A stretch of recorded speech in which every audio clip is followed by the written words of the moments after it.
Chapter 24. When a man takes a wife and marries her, and it happens that she finds no favor in his eyes because he has found some uncleanness in her, and he writes her a certificate of divorce, puts it in her hand, and sends her out of his house, when she has departed from his house and goes and becomes another man's wife, if the latter husband detests her and writes her a certificate of divorce, puts it in her hand, and sends her out of his house, or if the latter husband dies who took her as his wife, then her former husband who divorced her must not take her back to be his wife after she has been defiled, for that is an abomination before the Lord, and you shall not bring sin on the land which the Lord your God is giving you as an inheritance. When a man has taken a new wife, he shall not go out to war or be charged with any business. He shall be free at home 1 year, and bring happiness to his wife whom he has taken. No man shall take the lower or the upper millstone in pledge, for he takes one's living in pledge. If a man is found kidnapping any of his brethren of the children of Israel, and mistreats him or sells him, then that kidnapper shall die, and you shall put away the evil from among you.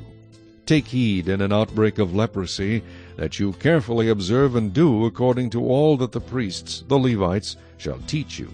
Just as I commanded them, so you shall be careful to do. Remember what the Lord your God did to Miriam on the way when you came out of Egypt. When you lend your brother anything, you shall not go into his house to get his pledge. You shall stand outside, and the man to whom you lend shall bring the pledge out to you. And if the man is poor, you shall not keep his pledge overnight. You shall in any case return the pledge to him again when the sun goes down, that he may sleep in his own garment and bless you. And it shall be righteousness to you before the Lord your God.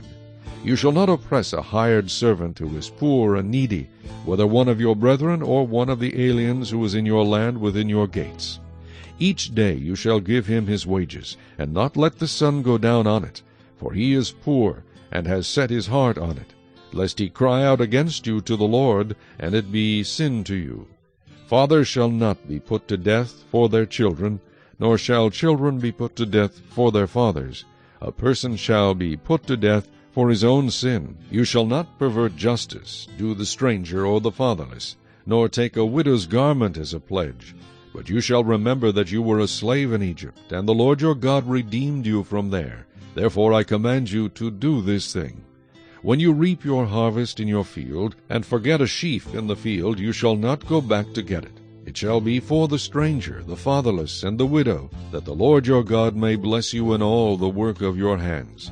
When you beat your olive trees, you shall not go over the boughs again. It shall be for the stranger, the fatherless, and the widow. When you gather the grapes of your vineyard, you shall not glean it afterward. It shall be for the stranger, the fatherless, and the widow. And you shall remember that you were a slave in the land of Egypt. Therefore I command you to do this thing.